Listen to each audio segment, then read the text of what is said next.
So she is a Amazon #1 best-selling author.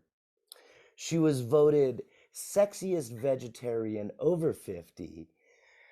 And she's also had a former career as a editor for Hollywood movies. Carlyn Montes de Oca, welcome to the show.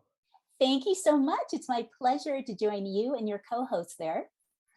Yeah, and for those of you listening at home, I've got Ganesh right in the camera, and she's about to get a little fussy, so I may have to put her down. But yeah, this is my walking buddy, and I just love your book. It's called My Dog is My Doctor, My Cat is My Nurse, and it really touches on how your dog can not just be your general practitioner, but also your therapist and help you live a longer and healthier life. And it meant so much to me. I mean, I've had this pooch here who's kind of kept me from staying out too late and getting me home earlier, from staying away too many nights in a row when I'm traveling. And it's changed my life so much. And in the book, you present not just scientific evidence, but also so much great anecdotal evidence. So, I mean, I guess one place we could start would be with gratitude. That's an important chapter in the book. Is that right? Absolutely. Gratitude is one of my favorite topics because gratitude is one of the most powerful things any of us can do to enhance our mental and emotional well-being, and also, our physical well-being, because gratitude done over a period of time consistently can make you feel happier. And doesn't that make us feel physically better too? So um, the connection between animals and gratitude is that I actually did write, and it's not the book you're referring to, but after that book, I wrote a couple of journals to help animal lovers find gratitude. Because while I've had 3 careers, and my second career was as an acupuncturist. I had my own clinic in Northern California. And I started asking my clients, my patients, like, what do you think is keeping you from getting to your best health? And they would usually say, I'm so busy, I'm so busy, I'm so busy. So they were all animal lovers. So I thought, well, what is a combination of something I could offer them that would help them feel better and, emotionally feel better and physically feel better? And I came up with gratitude, because for all those people who think I don't have anything to be grateful for, why, what's the big deal? I don't, whatever that negativity is, if you have an animal, if you have a dog or a cat that you feel connected to and you feel like they're your best friend or you're their companion, you're going to kind of come up with a lot of things to be grateful that they can inspire you to be grateful for, right? They take you, you could say, well, I'm grateful to my dog because they take me out on a walk, or I'm grateful to my cat because I felt so sad or lonely today and they just came up and nestled with me and purred and made me feel good. Or you can come up with a million things, and that's what those journals do. They help you find gratitude. So gratitude is that is a big factor in my life, and in particular because I don't believe that I was a very grateful person. For my first 40 years, I wasn't grateful at all about much of anything. And I found that once I embraced gratitude, my life completely changed. I love that. And I want to express some gratitude to Phil at Opposite Books, who put us together. I know my dog loves that store. They've always got treats for her. And Phil, who's a great guy who's lived in Santa Fe for many, many years, made the connection that you and I were going to have so much fun today. And I can already tell I'm really going to enjoy this interview. Now, since this is the show where we talk about movies, maybe we should start at the beginning, where you were a Hollywood editor and you had worked on movies like I guess the one that I'm so crazy about is Howard the Duck. Ah, that's funny. Is there some kind of connection between that movie and Santa Fe? It seems like a lot of people here happen to kind of roundaboutly work on that film. Really? No, I don't know. Oh, well, I can think of no, I can't think of any because Mm. that movie was done over at Lucasfilm, which is in Northern California in Marin County. And it was one of the first movies I had ever worked on, and I was an assistant editor on that. And well, actually, I was the first assistant editor on that. Yeah, or yeah, I think I was. Anyway, it was a while ago, but yeah, that was when I first got to Lucasfilm, and I was just, out of film school, and I was like going, "Wow, this is this. How did I end up here? This is amazing." And the movie wasn't very good, but still, it was a fun movie to work on. Yeah, I think it was a massive flop, but it ended up gaining a cult following. I think it was the biggest flop of the year that year. Oh, absolutely. And the other thing too, though, if you think about it, and I don't remember which Marvel movie, but it was the one I think where they introduced the collector, and now I can't remember if that was one of the Thor movies or but anyway, they had, I don't know if you remember, but they had Howard the Duck in the collectors. One of the things that the collector collected was Howard the Duck. Oh, I that does jar my memory now that you mention it. Mhm. And so you were also cutting Honey, I Shrunk the Kids and Three Men and a Little Lady. And Mhm. this is on 35 millimeter, I'm guessing, at the time.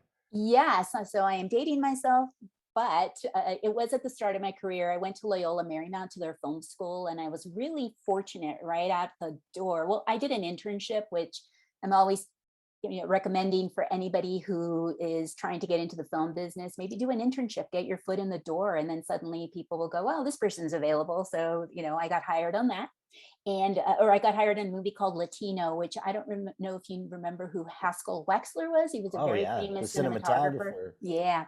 So I got hired with him on that movie as an apprentice editor. And then he and George Lucas were good friends. So George, offered, that we could use Lucasfilm. So there I go, up to Lucasfilm. And yeah, so that's where I started. We were on 35 millimeter. It was amazing to handle film. So yeah, good times then. Well, God, it must have been wonderful to work with Haskell. He shot One Flew Over the Cuckoo's Nest, if I'm remembering right. Yes, I think he did. And he was an amazing human being just in general, because um, he was very concerned with the state of the world. So he was always making films that he, reflected kind of his own values and, trying to get people, like, for example, Latino was a movie that he directed and shot, of course, but it was about the situation in Nicaragua back in the day with the Contras and whatnot. So he was trying to make people aware of what we were funding there and what we were doing there. And so that he was a very interesting human. I remember saying to him, because seeing his films, and I was driving in a car with him, and I said, "What do you think is the number one way that we can help in the world? What is the number one thing?" And I remember he said, "Education. We need to teach, the kids and the ones people who come after us, we need to teach them better." So And so you're working on these movies, and up to 70 hours a week. It's a stressful job. I'm sure it's very demanding. And then you turn to acupuncture and Chinese medicine as a way to relieve some of that stress. And is that a bit of the catalyst for your work? well, yeah, actually 70 hours, I was thinking, oh, that's a short week.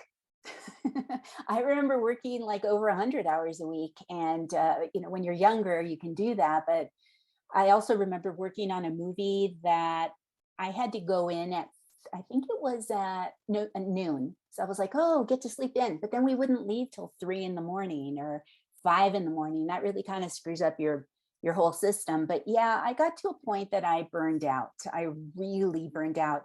That was also around the time that I could make a good transition, because that was the time that people were moving from 35 millimeter to computers. And that meant I was going to have to learn a whole new system, do it a whole new way. And I just, at that point, I was so burned out, because also with those hours, it's really hard to eat well. It's really hard to exercise. You're under a lot of stress. So I was like, what else can I do? I remember taking a summer off and thinking to myself, at the end of this summer, I'm going to figure out what else I can do. And I had been getting acupuncture during the times that I was working so hard, and that always helped me. It helped me with feel better, more energetic. I could sleep better. My digestive system was better, all these things. And I thought, you know what? I think they do acupuncture for animals. Maybe I'll just go for, a month and see if I like it. It was a master's program. Maybe I'll like it. Maybe I won't. If I don't like it, I'll drop out. In the first month, I thought, wow, this is amazing stuff, what they were teaching us. So I stuck with it. And, about 5 years later or so, I had a master's degree in Chinese medicine. And then I started my own clinic. And I also, because I was an acupuncturist, I had to treat myself better. So I ended up eating better, exercising, and all of those things. And that's when I started to notice that people started telling me about their dogs and their cats and how these animals help them feel healthier, help them feel emotionally more resilient or better. And I started making the connection between the two. So that's how I started to write my next book. So your dog or your cat can help your health, whether you're a man or woman, whether you're a child or adult or in the twilight of your life. Mhm. And it's such a natural fit that the vibrations of your cat purring or your dog snoring can ease the inflammation and the suffering in a different ailment. Um, it, there's so much to unpack there, I guess, but I'd love for you to start with just what this can mean and maybe why we're not so aware of it until now. Well, one of the things I'll start with is the number one killer, in terms of chronic disease in the United States is heart disease. It's the number one thing. It can take you out in terms of, I know nutrition is important, exercise is important, but then there's also these other things that one can do to benefit their health and well-being. And it could be as simple as taking your dog for a walk. But before I go into that, I just want to say it depends. Like, you have a strong connection with Ganesh. I have a strong connection with my dog, Grace. When you have connection and you have awareness, you got to start with that. If you're somebody who's like, well, whatever, I just feed my dog whenever, and I don't really think about, good luck to you. That's not going to work. But if you do, then you can become more aware. And awareness is everything. Mindfulness is everything. So let's just say you take your dog for a walk, which you have to do anyway. And hopefully, if you're, hopefully you're a good dog guardian and will take your dog out once or twice a day, so that they can get exercise. But that means that's benefiting them, but it will also benefit you, because not only are you now getting physical exercise, walking is so underrated as an exercise, but it will benefit every system in your body, from your cardiovascular system to your lungs to every single part. And then it releases really positive hormones in your body that make you feel good. So you always feel like, so there's that. And that's the physical part. But then there's the part that's more emotional, mental, I would say. And so I would always recommend people put away their cell phones, just put it away and just be focused on you and your dog, and follow your dog's lead, because your dog doesn't go for a walk just to get to the other side, just for it to end. They go for the experience of the walk. They go for all of the different sensory experiences. Like, they smell things, they see things, they hear things. And when's the last time any of us have touched into our senses that way? It's more automatic. But if you start becoming aware and start thinking, wow, I'm hearing all these birds chirping, especially in Santa Fe where we have a million trails. I hear the birds chirping, or I hear the wind in the trees, or I'm seeing colors that I hadn't really tuned into before, or I'm just feeling the ground under my feet. If you can sort of start doing that, you bring yourself into a place of more presence, of living in the now, versus, gosh, I'm so worried about yesterday and what happened, or I'm so worried about tomorrow and what will happen. You're in the now. And that's the only place any of us can really, truly ever live. The rest of it is wasted time. And our dogs live in the present. So they can model that for us. So I always say that God, the walk has a treasure trove of opportunity there for you to connect with your dog, for you to connect better with yourself. And that's always really good for our, entire well-being. The morning routine. So, maybe everyone should have a morning routine, but maybe I should ask you about that, or would you like to tell us the story, the Santa Fe story about your dog first? I would like to tell you whatever you'd like to hear. Yeah, so please, I'd love to hear about morning routines. I thought that was a very Mhm. good part of the book, and something that we can all benefit from. Mhm. Well, morning routines, I believe, are a great way to begin your day. So you actually have the energy and the vitality and the enthusiasm and all of the things you need to have a really good rest of your day. So a lot of people, unfortunately, they think their morning routine is to pick up their cell phone and to text somebody or to look at the news first thing. And it's really the worst thing you can do, because in the morning, and as soon as you wake up and as you're falling asleep, that's when our brain waves are the most receptive to the thoughts and the ideas that we're putting in. That is when they're the most, so therefore you can think, oh wow, like there's this war going on and this is happening and I'm getting stressed. Or you can start with gratitude. Like, I'm just going to look out this window and stare at the snow, stare at the birds that are coming and are in the trees, or I'm going to turn around and look at my dog, which my dog Grace sleeps right next to me, and her head is usually like, crooked right here in my neck as soon as I wake up. And she always cracks me up and she makes me smile, and smiling and laughing are good ways to wake up.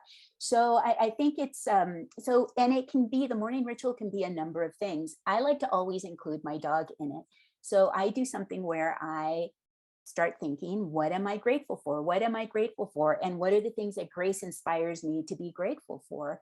So I think to myself, so many things. Like this morning, I did look out at the snow and I did look at the trees. And then I looked at her and I started laughing. And then I started massaging her, which is also a wonderful way. Petting, I don't know if you've heard, is a great way to decrease your cortisol if the dog wants that. Some dogs don't want to be petted, and that's fine. One should respect that. But with Grace, she wants to be petted all the time and massaged all the time, and that makes her feel good. It makes me feel good. And but I will say, gratitude is one of the strongest practices that you can ever have. I mean, also gratitude journaling in itself is a really strong practice, and there are many benefits to that, including more self-confidence, better self-esteem. It makes you start to appreciate what you have now instead of what you don't have or you wish you had. You start appreciating those things now, and to write them down is really fantastic. Another thing I like to do with Grace is I think to myself, what's a positive word that she inspires me with? So sometimes, like, what's a positive word? So it may just be joy. And then I start to like just focus on joy, like what are the things that bring me joy? And she's always included with that. But a morning ritual, I've heard, some people shared their morning rituals in my book, because I have a lot of stories in there of other people. And I remember, I think it was Bob who said, gosh, every morning my cat follows me into the kitchen and where it's all quiet, nobody's up.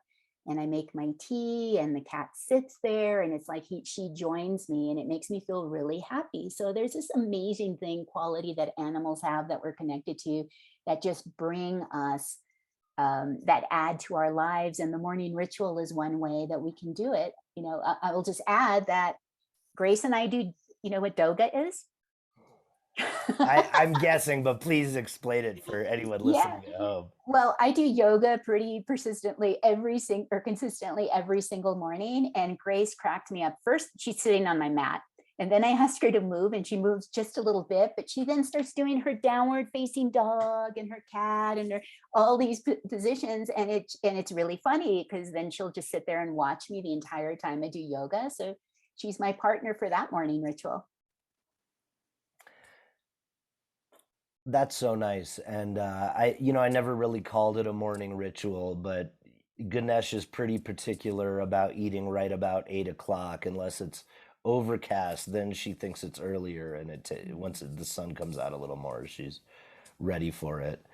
And then I make sure to sing the doggy breakfast song. And if she's on a hunger strike this morning because she didn't get any hamburger, but you feed your dogs a plant-based diet, is that right? Yeah, I feed my dog, or I feed Grace a vegan diet. And I'll share a little story about why I feel that's so powerful. When I had two dogs prior, about 2 years ago, when we first moved to Santa Fe, so I guess it's about 3 years ago, and they were much older. They were 16 and 14. But prior to that, we were living in California, and one of them, Dakota, who was kind of a Chow lab mix, I suddenly found this huge growth on her chest and it had just sprung up. And I took her to the vet and they said, yeah, she's got a kind of an aggressive cancer and these things pop up really fast. And so she needs surgery. And then they said, oh, and she has kidney disease. I'm like, oh, great. So once the surgery was over and they did that, then they said to me, this cancer will probably come back. It's just a fast, it will come back. And yeah, and she's got the kidney disease. So then I went to talk to a friend of mine who is also somebody, well, she has Great Danes, and Great Danes, I don't know if you know, but they don't live much past 7.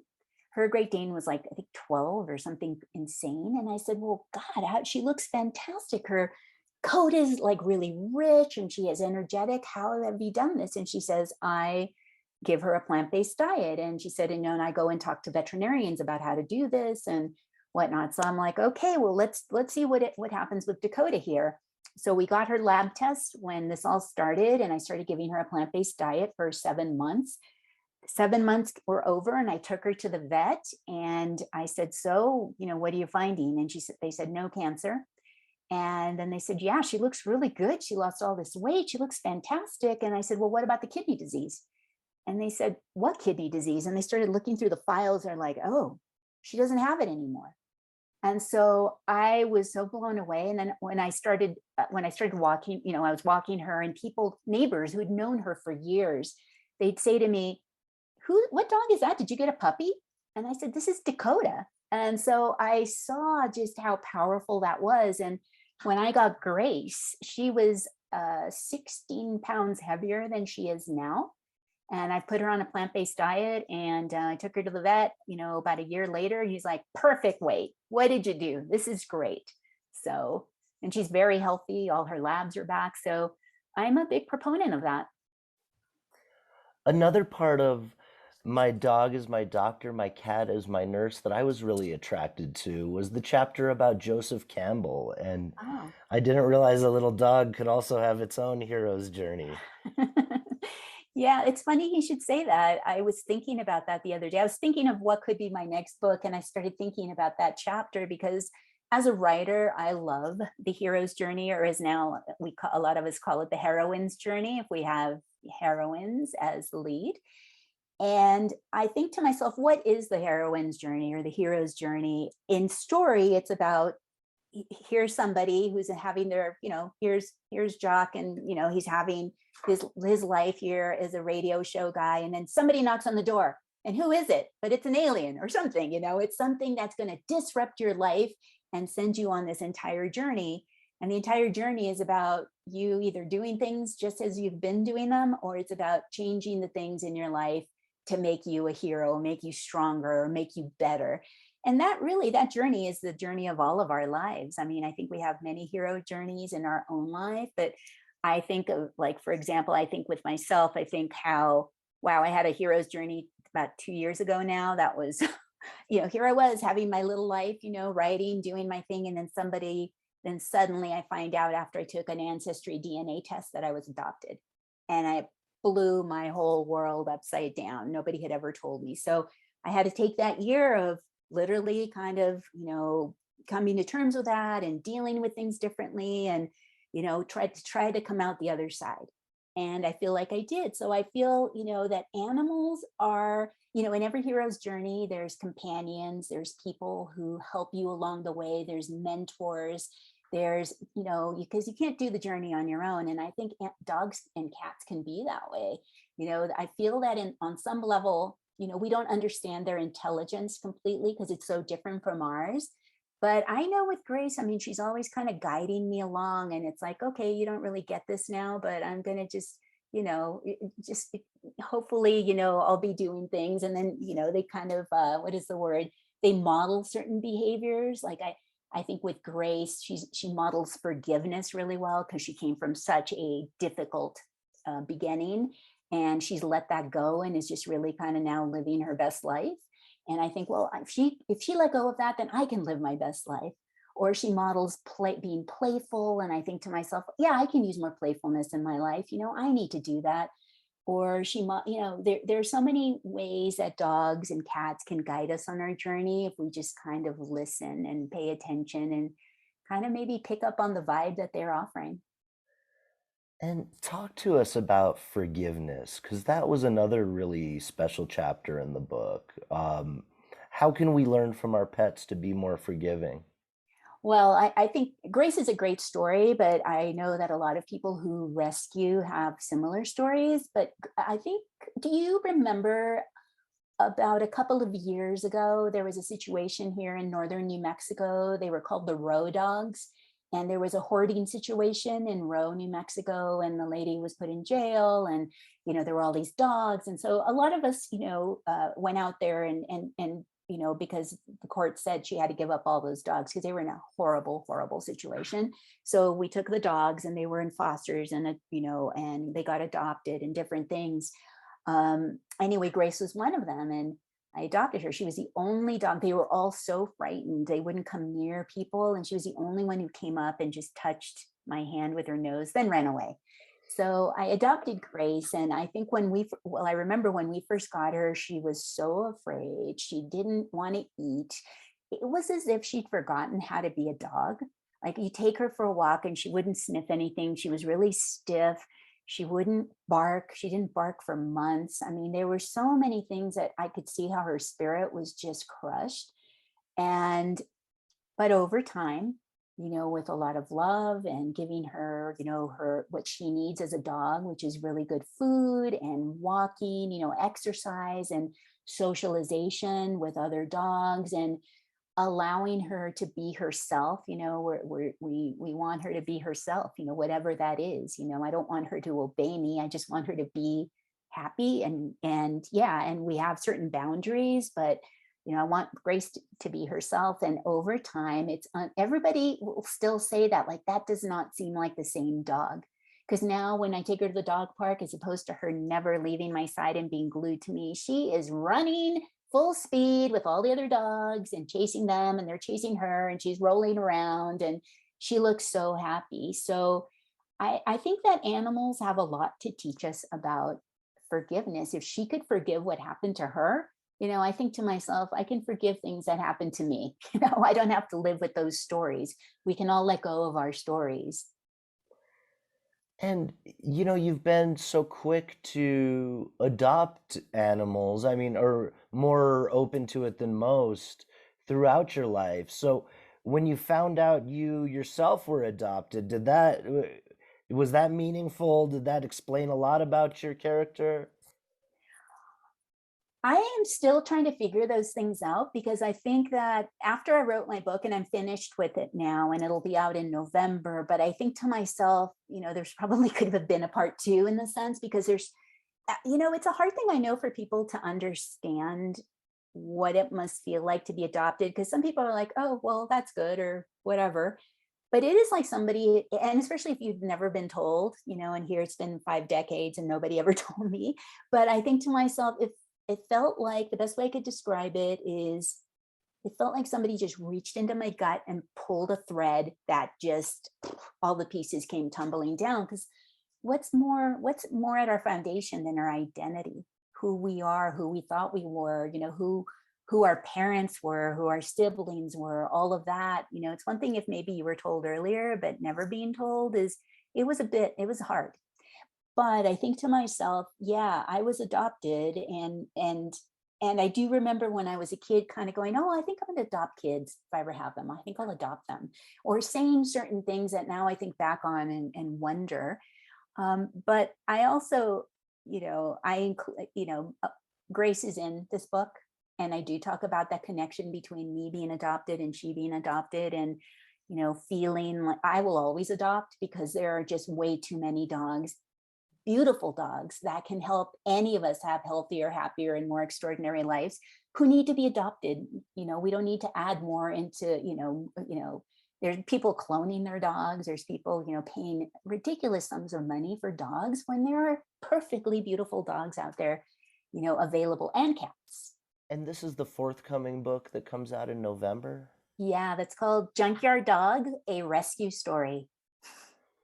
Oh, I can't wait for that one. And I just finished Dog is My Doctor, Cat is My Nurse, and what a delight, what a pleasant surprise. Um, I think another great thing that I don't know if I don't know if this had ever occurred to me, but that your pet can make you a better lover or improve your love life or your dating life. How does that work? Well, I don't know about them making you a better lover there, but I do know, it's funny how, and this I will take from stories that I've written in the book from other people.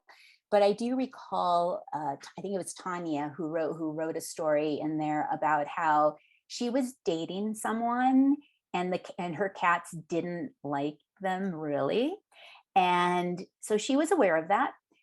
But then I think that the person who said something like, well, if we're going to stay together, then you have to like not have cats. And she was like, well, that's a deal breaker, then it's over. And I think that person eventually came around. I mean, they came around, and they've really come around now, because they're, I know Tanya is very much into adoption and rescue. And she's been married for a very long time to this person. But I thought to myself, she spoke about how she wasn't going to compromise with that. If they wanted to accept all of her, then this would mean the animals too. And I think that is, I love that, because, we are who we are.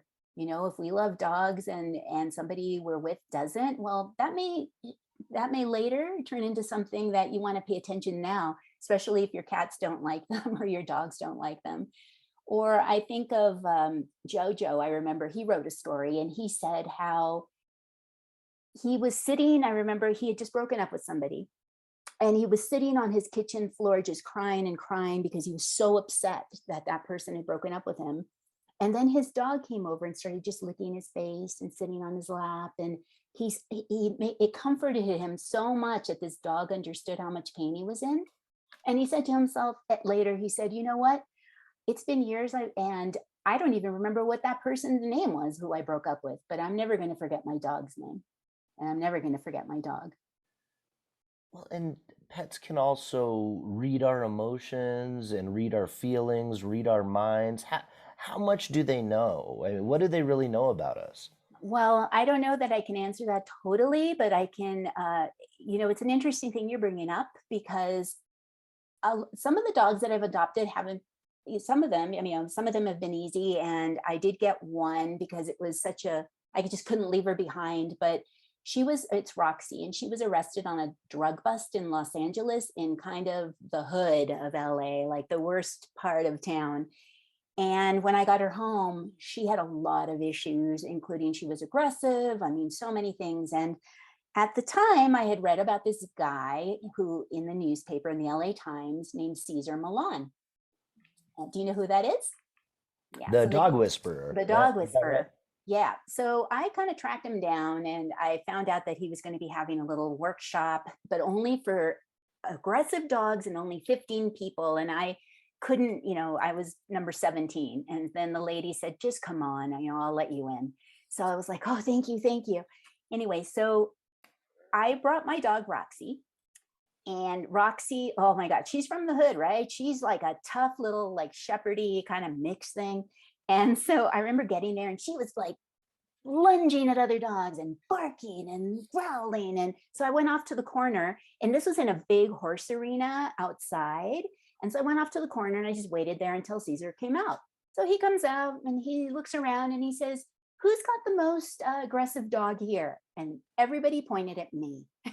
Like, oh, great. So anyway, he says, "May I have your dog?" And I said, "Sure, here's the leash." And as soon as he took Roxy, she was growling at him and she was like lunging at him and she was trying to get back to me because I'm her safety, right? I'm her person. And she was doing, and then he says, "Two more aggressive dogs." And so somebody gave him two dogs in the right hand, Roxy's in the left hand, and she's trying to bite them. I mean, it was a mess. But he was like totally like, "It's fine, it's fine." And he started walking around with all the dogs around, all three dogs around this little arena for the horses. And he literally passed a tree. It took like 2 seconds. And as soon as he was there, he had all three dogs in one hand.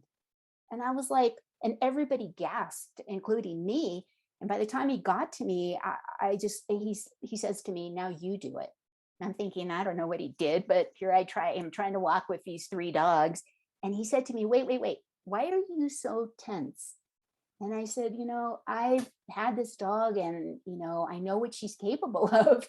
And he says, "That was yesterday. If you want this dog to be rehabilitated, if you want this dog to let go of all of the things that have gotten her to this point, you have to let go of the things that have gotten you to this point.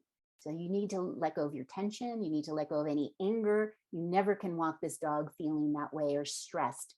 And it was the first time I understood that whatever I was feeling was going down the leash and Roxy was picking it up. So I made a commitment at that point because I was committed to that dog to get her to be let go of her past as much as possible. I was like, okay, so that made me focus on me. It's like, how do I let go of my anger? How do I let go of my tension? How do I let go of my stress or my sadness or my whatever it is that is bothering me? And so it became this thing of, reciprocal rescue. I rescued her, but she was rescuing me right back, teaching me how to be better. Thanks so much for talking about Roxy. And another one of your dogs that is a wonderful character in the book is Teddy. Oh, Can you tell us a little about Teddy? Oh, Teddy was this beautiful.